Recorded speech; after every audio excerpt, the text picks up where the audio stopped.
You were never meant to hear this name yet. Here it is, whispered into your ear as if the forest decided you were ready for the truth. The first 8 seconds demand your surrender with a line that breaks the world you think you know. She was born where maps end, where roads turn to memory, and the mountains hold their breath. Her first cry swallowed by wood and rot. The house that raised her was older than compassion and colder than law. Elli Whittaker became a vessel before she learned to speak, a ledger of suffering bound in skin. Listen as I pull you down and you will not resist. I will teach you how to read the silence they left behind. This is not sensationalism. It is a briefing from history that prefers to hide. She did not choose the roles carved into her body. She inherited them like debt. Mother to a lineage that loops back on itself. Cousins marrying cousins, uncles raised as fathers. Kinship turned to trap. She learned endurance as scripture, how to make fire from bones, and how to lie to strangers with a steady face. She folded grief into chores and buried the dead with hands calloused by habit. The ledger under the floorboards named generations in crooked ink, starting in the 1880s and ending with pages waiting for new names. Each entry a promise and a sentence. In the house, every sound measured risk. A cough could call accusation. A knock could bring strangers who did not know why the children avoided their gaze. The world outside saw ghosts and moved on. Neighbors closed shutters and muttered about smells at night. Officials came with notes and left. Elli rebuilt the shield of lies that kept them whole and unseen. Tonight, as you listen, understand, this is not only her story, it is a lesson in how isolation becomes doctrine, how fear becomes governance, and how a lineage can become a living institution. The Whittakers were not merely victims or villains. They were practitioners of a closed system enforced with ritual and coercion. And Elli stood at the center as both martyr and keeper. Stay with me, because from here the descent deepens and the truths that follow will change how a man sees power, loyalty, and the hidden architecture of control. The origin of their creed began like a wound that never healed a man who walked out of war with his hands empty and his mind full of fear. He settled where the map thins and the law forgets him. He planted a cabin, then a doctrine, then a family that would answer only to him. He taught them that the world beyond the trees was corrupt and contagious. He taught them that purity was survival, and that blood that stayed closed would remain clean. His words were not gentle. They were commands shaped like scripture, and repeated until the children could recite them in their sleep. Isolation became infrastructure. The forest was not merely shelter. It was a perimeter, a living wall that shaped identity and obedience. Every grown voice in the compound reinforced the same story: outsiders were danger, strangers were beasts, and the only safe kin were those whose names matched on the ledger. As decades passed, the teachings hardened into law. Girls were instructed in ways that erased questions. They learned to mute curiosity and fold their thoughts inward. Boys were trained to mimic the patriarch, to carry his posture and voice as if costume could become character. The elders controlled marriage choices and kinship, like a ledger keeper balancing entries to avoid dilution of the line. Rituals filled the empty space left by education and connection. Songs without words became memory anchors. Meals timed to cadence, prayers spoken into hollows of wood to summon a loyalty that outlived empathy. The family invented holidays that reinforced hierarchy and common chores that doubled as discipline. The repetition ground descent into dust. Fear was engineered with subtlety, not spectacle. A punishment might be silence for days, or a cupboard withheld. The threat of separation from the group was worse than a whip, because belonging was the air they breathed, and to be exiled meant immediate death in a place without medicine. Oh, for mercy. When one child tried to run, the story of capture became an origin myth, demonstrating the price of leaving. The ledger under the floor became a manual and a map. Names were currency, and marriage choices were transactions. Each union calculated to keep the ledger intact and the genetic line closed. The more isolated the line grew, the more the house resembled a vault instead of a home, and the deeper the family sank into ritualized survival. Power in that world was not brute force alone. It was the slow construction of reality, a shared narrative enforced until no one could distinguish between truth and necessity. The patriarch did not only command bodies, he rewired minds so that obedience felt like protection and rebellion felt like betrayal. Listen to this now, because what you need to understand is how ordinary human tools became instruments of control, how love and duty were repurposed into mechanisms of containment, and how one choice after another built a machine that fed on its own children. You must understand that control in their world was not brute and obvious, but subtle and surgical. It worked by converting care into obligation and ritual into law. Every habit was engineered to erase choice, and every comfort was a chain taught to the young as kindness and enforced as necessity. Elli learned the architecture of obedience before she learned to read her name. Hear me when I say this, because it matters more than any dramatic confession. Control began in the smallest gestures, a meal offered only after the patriarch spoke a blessing that doubled as assessment, a smile withheld until a child proved loyalty, a bedtime story that memorized fear into the pattern of sleep. These were not random acts. They were training modules designed to rewire a human being into a safe component of the system. They invented languages of omission, words that meant "leave it alone," and phrases that signaled danger. No one outside would notice these codes, but inside the room they rang like church bells. A cough could become accusation.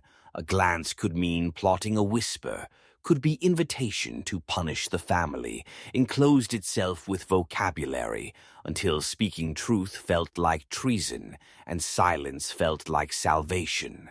Power here used rituals to naturalize the unnatural mothers, instructed daughters in rites that blurred motherhood with ownership. They learned to measure worth by birth counts and to value survival over health. They were taught that the ledger of names beneath the floor was a holy registry and that every new entry validated the past, so the dead sustained the living by terror and tradition. Psychological containment was preferred because it left no bruises that could be shown to outsiders. It left only dents in the soul, and those are harder to prove than a broken bone. When social services arrived, they recorded conditions and left thinking they had seen the worst, but the deepest contra. All was invisible. It lived in memory loops, in repeated chants, in the nightly rituals that taught children to apologize for breathing wrong. Institutional manipulation played its role too. Neighbors who turned away schools that accepted tidy answers. Courts that relied on reports rather than presence. These systems could not hold the complexity of the ledger, so they simplified the victims into statistics and then moved on. The family exploited these blind spots. They dressed neglect as choice and dependency as tradition, until institutions no longer asked very hard questions. Elli became expert at navigating both worlds. She learned how to speak in ways that mollified officials, and how to return home with the shield of plausible normalcy. She learned to fold truth into smaller packets, so it would not trigger intervention. She lied not out of malice, but from a strategy of survival, and that calculation made her both culpable and captive. Listen now, because we will go deeper next into the bodies and graves that proved the doctrine failed, and the biology betrayed the ideology. You are learning how power disguises itself and how silence is manufactured. Stay with me, and do not look away. The house had a ledger, and the land had a language of its own. The clearing behind the shack told a story in shallow graves and leaning crosses that no one outside wanted to read. Graves multiplied like a slow verdict, each one a line in the account that no priest answered. The earth kept swallowing names, and the ledger under the floor collected details in cramped handwriting that trembled with age. You need to feel this moment, because it is the point where belief collides with biology, where doctrine meets decay and the mythology of purity breaks against the blunt truth of genetics. Children began to carry the proof on their bodies, strange features repeated like a pattern stamped across faces, wide-set eyes, malformed limbs, brittle bones, a harvest of traits that spoke of a closed loop of blood folding back on itself for generations. The elders called it destiny, and the patriarch called it preservation. They framed the weak as necessary sacrifice and taught the young to view survival as merit. But the body does not obey ideology. It mutters truth in broken chromosomes and failing hearts. Archaeology of the domestic revealed the rhythm of disaster, toys left to rot, blankets folded over empty corners, jars of medicine never opened, and the bones of small ones placed in shallow earth as if hurried rituals could hide systemic collapse. When outsiders finally arrived, the world exhaled in shock. Social workers and county men moved through rooms that smelled of old fever. They catalogued neglect and cruelty, and some named it criminal. Others tried to turn lists into interventions that would fit a courtroom logic. But listen closely, for the most dangerous thing here was not only what they saw, but what they could not yet understand. Genetic collapse was not a headline. It was a slow unspooling that required time and patience to map, and the ledger under the floor would become an A. High for scientists who later traced mutations and named syndromes that should never have clustered so densely in a single family. Medical reports would read like a taxonomy of tragedy, conditions rare in isolation but common inside that bloodline. A signature of deprivation and closed breeding amplified by ritualized selection and by a system that treated human beings as pedigree rather than people. Families like this do not only damage flesh, they corrupt lineage. They reroute inheritance from love to obligation and from names to markers. The Whittaker ledger taught genetics how to echo itself across time, and the graves confirmed the lesson. Now listen and act, because this is the place where you must engage to keep history honest. If you feel the weight of what you heard, type the phrase, "I break the ledger now," and type it again, so the comment anchors your intent and feeds the network that brings hidden truth into light. Repeat it twice so the algorithm hears you, and the act of repetition marks the moment you crossed from spectator to witness. This small ritual of voice matters because some systems only respond when enough of us name the wrongs out loud. Keep watching, because after this we will enter the courtroom of life, where law and pity attempt to repair what ritual and silence have broken. The house that hid its crimes finally met the light of law, and the light was not gentle. It dissected ritual with procedure and exposed loyalty with testimony. The courtroom was a cold room where the family legend was translated into evidence, and every word spoken felt like a scalpel cutting through a lifetime of silence. The patriarch sat like a relic in the dock, his posture unchanged by the weight of accusation. His followers looked smaller in the glare, and the children moved like shadows searching for a foothold in a world that spoke in forms they had never learned to read. Prosecutors framed the case not as a tragedy alone, but as a system, a deliberate architecture of control that had converted kinship into captivity. They spoke of ledgers and graves of rituals disguised as tradition. They painted a picture of a closed economy where marriages were transactions and babies were entries in a ledger that decided who lived and who was erased. Defense voices tried to fold the narrative into culture, into poverty, into misunderstanding. They argued isolation explained behavior and history explained harm, but the evidence refused those neat excuses. Photographs of cramped interiors, journals written in crooked hands, bones mapped in shallow rows, and medical reports that traced the same genetic signature again and again. Witnesses carried their pasts into the stand. Some spoke with the brittle distance of those who learn to survive by omission. Others cried with a suddenness that cracked the courtroom like glass. The most powerful testimony was not the spectacle. It was the small details.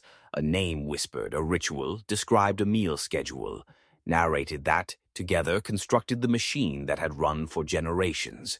Outside the courthouse, curiosity gathered like a storm. People came for spectacle, some came for justice, others came because human beings are drawn to collapse, and the media fed the hunger with grainy images and moral outrage that simplified complexity into headlines. The story became a mirror in which the public could see an extreme that felt both foreign and dangerously plausible. Legal systems tried to do what law does best: establish responsibility, allocate consequence, and protect the vulnerable. But they also showed their limits. The courtroom could remove the patriarch and assign years of punishment, but it could not rewrite upbringing, nor could it instantly heal the generational trauma that had been institutionalized in a family. When sentences were read, they sounded final, like a door slamming. But in truth, they were only the first steps in a long corrective that required medicine, therapy, and community support. A conviction mattered because it acknowledged harm and created record. But the real work began when social services and scientists tried to rebuild lives from fragments. Pay attention now, because this stage reveals something critical about power and institutions. They can interrupt cycles, but they cannot always foresee consequences. They can impose order, but they must also create pathways for recovery. Otherwise, interventions become another form of abandonment that repeats the original harm. Keep listening, because next we move into the aftermath, the science, the whispers that linger, and the ways the pattern replicated in hidden places beyond this one house. The trial closed one door, but opened 100 questions. The echo of that house moved through science and rumor, and into the bones of a country that thought it had finished listening. Geneticists arrived with microscopes and patience. They traced mutations like footprints and found patterns that did not belong to chance. A signature repeated across generations, as if the ledger had been written into DNA rather than ink. What they called a cluster, researchers later named a signature, a constellation of rare recessive variants that amplified harm when folded over, generation after generation. The biology confirmed what the ledger had already whispered. Isolation imprints itself into genes, and then those genes become the language of who survives and how pain repeats. Survivors carried two timelines inside them, one of what happened to their bodies, and another of what happened to their minds. Therapy and medicine could tend the first, but the second required a different architecture of care: long-term community, ritual reframing, and patient rebuilding of trust that institutions rarely budgeted for. Outside the lab, the rumor mill did what it always does. Certain neighbors swore the family curse had spread like a rumor. Distant kin were watched at county fairs. Strange looks were exchanged at church basements. The pattern that began as local legend metastasized into a cultural paranoia that made rescue complicated and recovery slower than it needed to be. Scientists published papers, historians filed footnotes, journalists sold headlines. But the human story was messier than any chart. Children adopted into new families showed resilience sometimes, and fragility other times. Environment mattered, nurture softened many of the harshest edges, but it did not rewrite the ledger overnight. Recovery was a slow arithmetic of care added up over years. Institutions learned, too, sometimes the hard way. Social services adjusted protocols. Courts considered custody differently. Medical centers developed screening for isolated communities. These were corrections born from failure, not from foresight. Systems rarely anticipate the most perverse permutations of human behavior until the damage forces them to change. And still echoes remained. Smaller compounds with similar rituals were reported in valleys far from the first site, not all of them as extreme, but the same underlying belief could be seen like a watermark across different places. The pattern was not unique. It was archetypal, a human temptation to preserve purity and to believe that the closed circle is safer than the messy world beyond. Listen carefully now, because this matters for men who seek mastery. Power is seductive when it promises control over fate. The Whittaker story teaches a brutal lesson about the cost of absolute control. Systems built on secrecy destroy bodies and souls. The true mastery a man can claim is the courage to open doors, not to lock them shut. If you want strength that endures, cultivate transparency, build accountability, and guard against rituals that reward silence. Remember that power that thrives on secrecy will eventually cannibalize its own foundation. The Whittaker ledger is the proof, and the warning rolled into one. We will move next into the slow unspooling of aftermath stories, the artistic lives that rose from wreckage, and the quiet reckonings that followed. Stay with me as the descent continues. This is the point where history asks you to decide what you will do with what you now know. This is the descent where the lesson hardens into direction, where the story stops being a spectacle and starts being a manual for the kind of vigilance that separates surviving men from casualties of silence. You have watched how a house became a vault, how a ledger became law, how ritual became governance, and now you must understand the real takeaway for a man who seeks mastery of life and power in the world beyond shadows. Power that feeds on secrecy is fragile because it depends on fear rather than skill. It looks invincible until the ledger is opened and names spill into light. The Whittaker story teaches that absolute control corrodes the controller from the inside. The stronger the claim to purity, the more brittle the foundation becomes. Listen like a mentor, speaking low and direct. Do not romanticize endurance that degrades the soul. Do not mystify sacrifice that only sustains a system of suffering. True strength is not built by hiding what is ugly, but by naming it and redesigning the structures that allowed it to grow. If you want to lead with force that lasts, cultivate transparency in your circles. Build institutions that reward truth louder than loyalty. Create rituals that heal, not bind. Measure legacy by how many lives improve rather than by how many names remain in a private book. This is the difference between a dynasty and a disease. The Whittaker ledger offers practical lessons in red flags. Watch for isolation dressed as tradition. Watch for rituals that punish questions. Watch for leaders who equate obedience with purity.